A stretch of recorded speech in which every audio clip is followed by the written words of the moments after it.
Hey everyone! Looking for the best VR headsets of the year? You're in the right place. We've done the homework to bring you the top VR headset choices for 2024, considering price, performance, and different use cases. Stick around to find out which VR headset is perfect for you.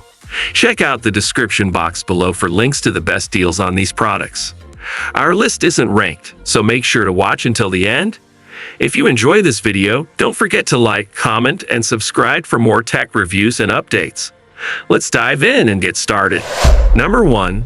The Vive 2's first anniversary is a great chance to take stock of the situation.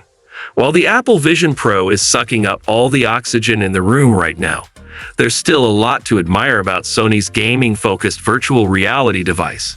It's just a shame it comes with a pretty major caveat that I'm not sure will be resolved anytime soon. As we said in our Vive 2 review, the Vive 2 is an excellent way to get access to high-end VR without needing to buy a gaming PC.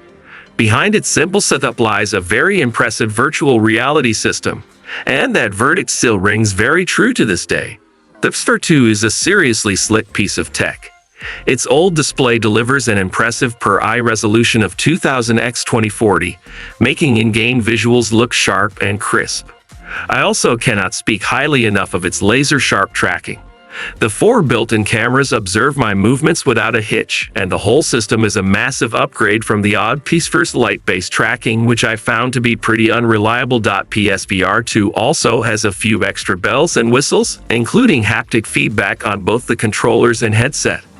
These are minor additions in the grand scheme but greatly add to the immersion you feel while playing some of the best Vive 2 games. Number 2. The Vive 2's spec sheet is an inviolable mix of the top features seen in some of the best VR headsets, combined with proprietary Sony audio and haptic technology, all linked to a powerful game console in the £5 with a strong developer ecosystem. This not only means that I think the Vive 2 offers one of the best VR experiences right now, but has a lot of promise in its back pocket. But is all this worth $549, which is even more than the £5 itself? Let me tell you more in my Vive 2 review. It was when I reached a little too far and knocked over a rather nice glass of whiskey that I knew the Sony Vive 2 had properly immersed me in a virtual world. What might seem like a straightforward sequel to the original Vive from 2016 is more a brand new system, as the Vive 2 really feels like a step change for virtual reality. The Vive 2 was released on February 22 and can be purchased directly from Sony via the PlayStation Direct Store. With a launch price of $549.99, the Vive 2 is hardly a cheap impulse buy. You'll need to pay more than the cost of a standard £5 in order to get a device that needs a £5 to run. If you're balking at that idea, then I totally understand. After all, you can get the MetaQuest 2 with its all-in-one VR system for $399/£399/$629. But the Vive 2's price tag needs some context. For starters, this isn't a headset running on mobile technology, but a more high-end affair aimed at tapping into the power that you'd really need a $1,000 plus gaming PC for. And with its specs sheet, more on that later. The Vive 2 could trade blows with significantly more expensive VR headsets like the Vive Cosmos Elite.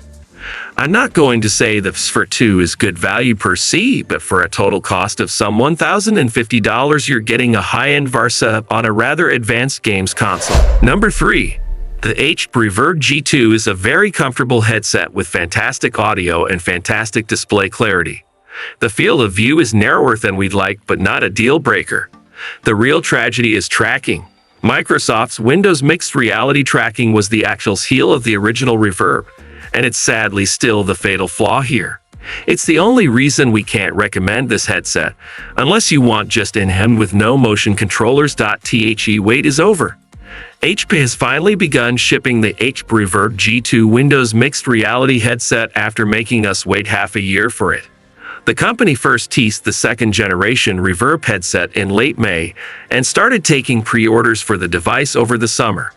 Waiting for the new headset through a pandemic was painful, but was it worth it? Maybe yes, maybe no. It really depends on what you want to do with your headset. But this model won't be topping our best VR headsets. The Reverb G2 is an evolution of the original Reverb headset. The new headset shares the same basic shape and size and offers similar technical specifications. Although the material construction is somewhat different. HP also took on the help of a partner to add new features to the Reverb G2, working with Valve to bring some of the elements from the Valve Index VR headset over to the Reverb G2.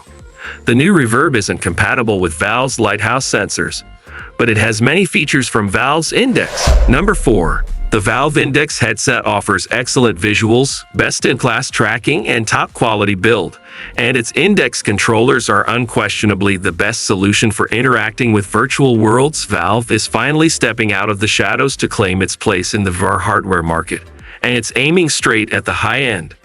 The PC-connected Valve Index is currently one of best VR headsets on the market. That experience is only amplified by the included Index controllers, especially when compared to those of first-generation VR headsets. Valve's new headset is a big improvement in both design and features over competing headsets in consumer VR. My first impressions of the headset were very positive. The build quality is about as good as it gets. The material selection is fantastic, and the device's feature set leaves practically nothing to be desired. Number 5. The Meta Quest 3 delivers a sleeker, more comfortable VR headset with improved graphics and superior performance than the Meta Quest 2 alongside new touch controllers.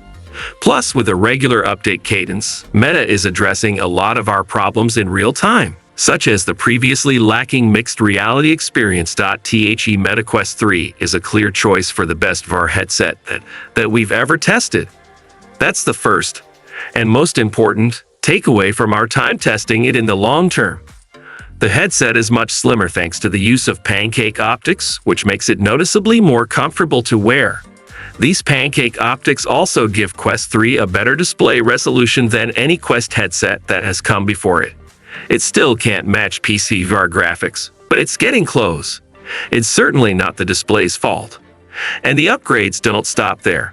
The Touch Plus controllers fit perfectly in your hand, full-color video pass-through is impressive, and the ever-growing app/game library gives you a lot to do, far more than you'd currently find on Apple Vision Pro. The Meta Quest 3 is noticeably slimmer, especially stacked up against the Meta Quest 2. Meta says that the visual interface, the visor, is 40% slimmer than its predecessor, and having worn both, I definitely believe it. This makes the Quest 3 more balanced ergonomically to wear. While I can't say that I completely forgot I was wearing a headset on my face, I did feel a noticeable difference from the top-heavy Quest 2. Thanks to the slimmer design, Meta was able to ditch the spacer for users like me who need glasses. Instead, you can just adjust the facial interface to give you more space if needed thanks to 2 black buttons inside the headset. There is also a new IT wheel for adjusting the distance between the lenses. Personally, I found the stock settings allowed me to wear the Quest 3 with my glasses on easily, but adjustments were simple to make.